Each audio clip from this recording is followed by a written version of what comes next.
I did open for the Pope-mobile in Philadelphia. Philadelphia, the city of brotherly love. And if you've been there, you know they mean that sarcastically.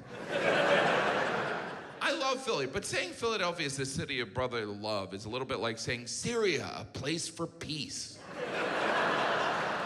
But I love Philly. I love the whole Northeast. I'm from the Midwest, but I choose to live in the Northeast because I love the energy and I love the fact that everyone in the Northeast is angry for absolutely no reason at all. They're furious. From Philadelphia to Boston, pissed off. Right? That whole Acela line, I call it the corridor of hate. But that is why we are the United States. Think of those initial 13 colonies. Like in Virginia, those guys, like Jefferson and Madison, those guys were like the philosophers. They're like, we're born with these inalienable rights, we should have representation. But it was the people in the Northeast, in Boston, that were like, screw it, don't bother teeing the habit. Those English are dicks, they don't say that before a hospital. Don't you wish you were there when the Bostonians explained to the Virginians, yeah, we listened to all that stuff you said, so we started a war with England. The greatest superpower on the planet. The Virginians were like, what? We were talking hypothetically. Even Patrick Henry was like, when I said give me liberty or give me death, I didn't mean actual death. I was talking like death by chocolate death.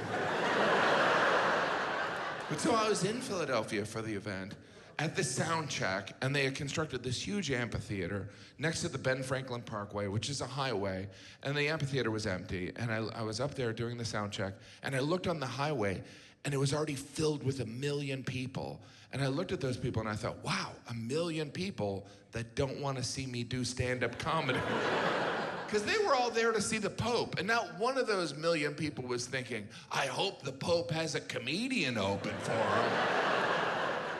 But I shouldn't have been surprised. In the weeks leading up to the event, there were all these interviews. They're like, you're opening for the Pope. There's gonna be millions of people there. Are you nervous? Are you gonna prepare? And I'm like, I'm definitely nervous. I'm definitely gonna prepare. Anyway, I didn't prepare.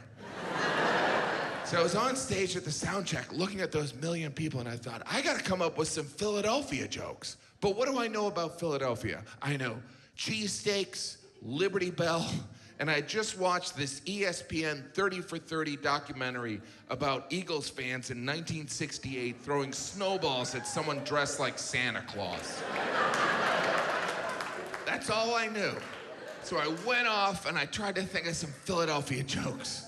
Before you knew it, the event started and I was introduced and I walked out and the amphitheater was still empty.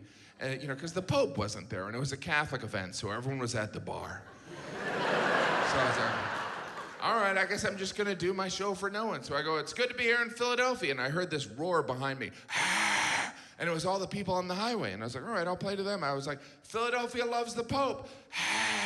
And I was like, not that I was worried, but you guys weren't that nice to Santa. Nothing. Silence.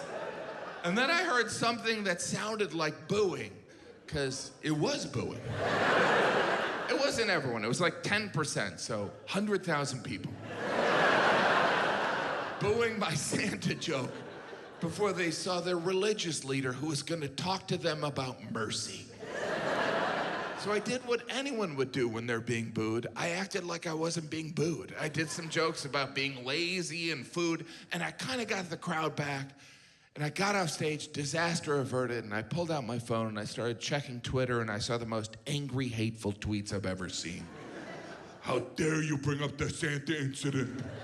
Never come back to Philly. I wish I could punch you.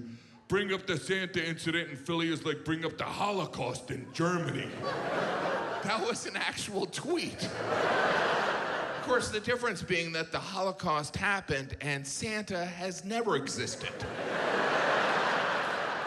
At that moment, there was a tap on my shoulder, and it was one of the organizers, and they're like, do you want to meet the Pope? And I was like, I'm good.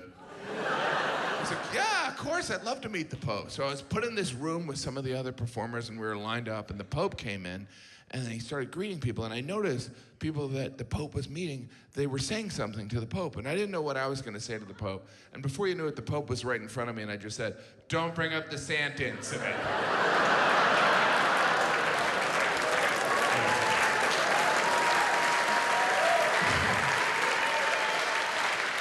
And the Pope, he didn't say anything. He just gave me a look of like, dude, I would never do that. This is Philadelphia. They'd crucify me.